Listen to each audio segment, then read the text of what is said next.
And I am going to tell about deep learning. What is deep learning? Deep learning అంటే ఏంటి? మనకి ఏ తెలుసు ML తెలుసు. Deep learning గురించి కూడా కొంచెం బేసిక్ టాపిక్ తెలుసు. కాకపోతే ఇందులో మనం డీప్ లెర్నింగ్ అంటే ఏంటో చూసుకుందాం. ఏ అంటే ఏంటి? ఆర్టిఫిషియల్ ఇంటెలిజెన్స్ అంటే హ్యూమన్ పవర్ని మనం ఆర్టిఫిషియల్గా తయారు చేస్తాం. అది ఏ. అది ఎలా వర్క్ అవుతుంది? మనం ఎంఎల్ని బేస్ చేసుకుని వర్క్ చేసుకుంటాం. మిషన్ లెర్నింగ్ అనేది పాస్ట్ డేటా తీసుకుని ఫ్యూచర్ని ప్రెడిక్ట్ చేస్తుంది. డీప్ లెర్నింగ్ మీనింగ్లోనే డీప్ లెర్నింగ్ అంటే డీప్గా నేర్చుకోవడం అనమాట. దాని గురించి ఒక మిషన్ లెర్నింగ్ అంటే మిషన్ని ట్రైన్ చేయడం అలా వస్తుంది. డీప్ లెర్నింగ్ అంటే డీప్గా నేర్చుకోవడం అంటే మనకి చాలా ఉన్నాయి. మన కెమెరా ఉంది, కెమెరా ఫోన్లో రికగ్నైజ్ చేస్తుంది. బయోమెట్రిక్ ఆన్ చేస్తాం. బయోమెట్రిక్ ఆన్ చేసినప్పుడు అది ఎలా వర్క్ చేస్తుంది? ఎంఎల్ అనుకుంటాం, కానీ ఎంఎల్తో పాటు డీప్ లెర్నింగ్ టెక్నిక్ కూడా యూజ్ చేసుకుంటుంది బయోమెట్రిక్ అనేది. అలాగే image recognition, speech recognition, text recognition ఇవన్నీ యూజ్ చేసి డీప్ లెర్నింగ్ అని వర్క్ అవుతుంది. ఈ డీప్ లెర్నింగ్ వర్క్ అవ్వాలంటే మనకి మెయిన్గా కావాల్సింది ఏఎన్ఎన్. ఏఎన్ఎన్ అంటే artificial neural network.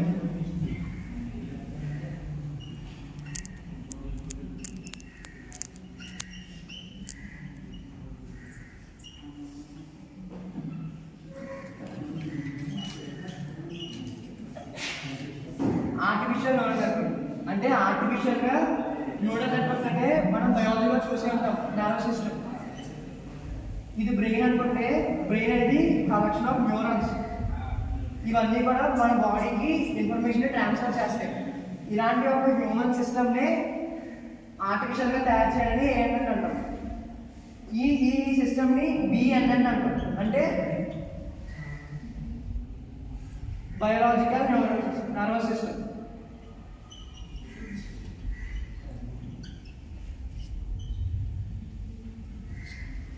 Biological nervous network.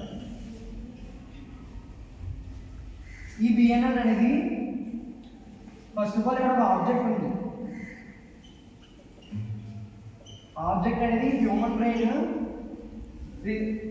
Sensors ద్వారా ఆ ఆబ్జెక్ట్ ఏంటి అని చెప్పి చూస్తుంది. మన యొక్క సెన్సార్స్ ఏంటి? హ్యూమన్ బ్రెయిన్కి ఐస్.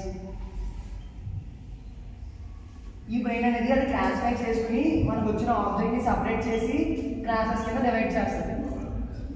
ఇది బిఎన్ఎన్. తర్వాత ఇంకో సిస్టమ్ ఉంది, కంప్యూటర్ విజన్, సివి ద్వారా ప్రాసెస్ చేస్తాం. మనం ట్యాక్టాక్స్ వస్తే ఎప్పుడైనా వచ్చుంటే తెలుస్తుంది సివి అంటే ఏంటో. ప్రాసెస్ చేసినప్పుడు ఇక్కడ ఒక ఆబ్జెక్ట్ ఉంటుంది. ఆ ఆబ్జెక్ట్ని సెన్సర్స్, కంప్యూటర్ అనేది సెన్సర్స్ ద్వారా తీసుకుంటుంది. కంప్యూటర్కి సెన్సర్స్ అది హ్యూమన్కి అయితే ఐస్, కంప్యూటర్కి కెమెరాస్. అవి సెన్సర్స్ కింద తీసుకుని మళ్ళీ మిషన్కి ఇచ్చి అవి ఎన్నో క్లాసిఫై చేసుకుని మళ్ళీ సపరేట్ ఆబ్జెక్ట్స్ కింద క్లాసిఫై చేస్తాయి. ఈ ఆబ్జెక్ట్స్ అనేది ఒకవేళ ఇందులో కలెక్షన్ ఆఫ్ ఫ్రూట్స్ ఇస్తే మనకి కెమెరా ద్వారా తీసుకుని ఫ్రూట్స్, మ్యాంగోస్, బనానాస్ కింద అలా కింద సపరేట్ చేసుకుంటుంది. అదే సివి కంప్యూటర్.